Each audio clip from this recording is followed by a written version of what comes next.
ছোট্ট ছেলে মেয়েদেরকে ননির পুতুল করে গড়ে তুলবেন না, খবরদার। ওদেরকে কষ্ট সহিষ্ণু করে গড়ে তুলবেন। আপনি থাকতেই কষ্ট করা শেখান, তার জীবনটা স্মুথ হবে, তার ক্যারিয়ারটা ব্রাইট হবে, তার ভবিষ্যৎটা সুন্দর হবে। ছেলেমেয়েরা কিছু চাইলেই সাথে সাথে দিবেন না। অনেক বাবা মা আছে এত আদর করে, এত বেশি আহ্লাদ করে, যা চায় তাই দেয়, পরে হিতে বিপরীত হয়, ঠিক কিনা? ছেলে মেয়েকে অভাব শেখান, ছেলে মেয়েকে কষ্ট শেখান, ওদেরকে সংগ্রাম শেখান, প্রতিকূল পরিবেশে কি করে টিকে থাকতে হয় এটার সবক শেখান। সেদিন লোকমান তাই করলেন, ছেলেরা সবর শিখাইলেন যে বাবা ধৈর্য ধারণ করো, আতঙ্কিত হবা না। জীবন এটা সহজ নয়, জীবন চলার পথ সহজ নয়, এটাকে সহজ করে নিতে হয়। কখনো সবর করে, কখনো ক্ষমা করে, কখনো অন্যকে ইগনোর করে, কখনো দোয়া করে, কখনো আল্লাহর উপর তাওয়াক্কুল করে, ঠিক কিনা? ছেলে মেয়েকে আদর করে বোঝাবেন, বাবা এখন তুমি বাবার হোটেলে খাও, মায়ের হোটেলে ঘুমাও। সারা জীবন এমন চলবে না, দুনিয়াটা বড্ড কঠিন, এখানে কেউ কাউরে জায়গা করে দেয় না, নিজের জায়গা নিজেরই করে নিতে হয়, ঠিক কিনা?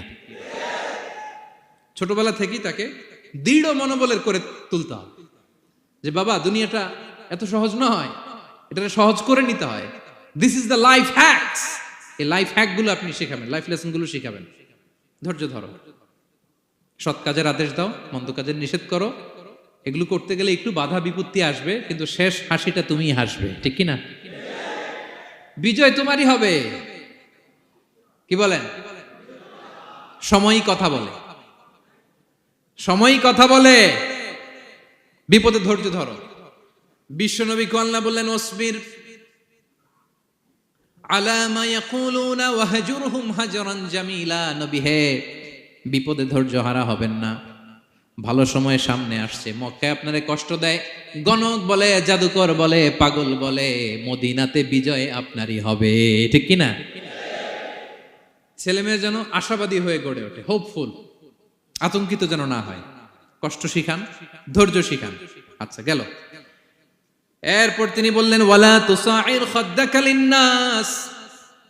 ও আমার কলিজার টুকরা সন্তান, ওয়ালা তুসাইর খাদ্দাকা লিন্নাস, অহংকার করে মানুষ থেকে মুখ ফিরিয়ে নিও না। ছেলেরে এবার সোশ্যাল বানানোর চেষ্টা করতেছেন, হ্যাঁ? ওয়ালা তুসাইর খাদ্দাকা লিন্নাস। দেখেন একটার পর একটা, প্রথমে স্রষ্টারে চিনাইলেন, তাই না? এরপরে স্রষ্টার ক্ষমতা সম্পর্কে শিখাইলেন, এরপরে আধ্যাত্মিকতা শিখাইলেন, এরপরে ইবাদত কি সেটা জানালেন, এরপরে তিনি সোশ্যাল এঙ্গেজমেন্ট কিভাবে করবেন, সোশ্যাল রিফর্ম কিভাবে করবেন শিখালেন। এবার মানুষের সাথে কিভাবে মিশতে হয় সেটা শিখাচ্ছেন। মানে পিপল ওরিয়েন্টেড হও। ওয়ালা তুসাইর খাদ্দাকা লিন্নাস, অহংকার করে মানুষের থেকে মুখ ফিরিয়ে নিও না, মুখ ছিটকাবে না। মানুষকে সম্মান করো, মানুষের সাথে মেশো, বি পিপল ওরিয়েন্টেড। আমাদের অনেক ছেলে মেয়েরা মানুষের সাথে মিশতে পারে না। দোষ কার? বাবা মায়ের, শেখায় না। একটা সময় আমাদের মনে আছে, ছোটবেলায় মেহমান আসলে আমরা এত খুশি হইতাম, কি বলেন?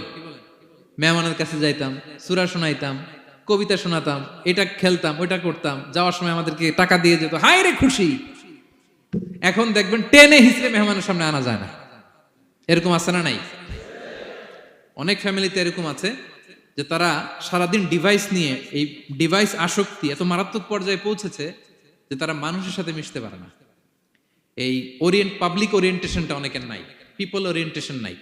অনেক ছোট বাচ্চা, মেহমান আসছে, তুমি একটু আসো, সালাম দাও, বসো, আসতে চায় না, বসতে চায় না, কারণ ওরা শিখানো হয় না। সারাদিন দিয়ে রাখছে কি হাতে?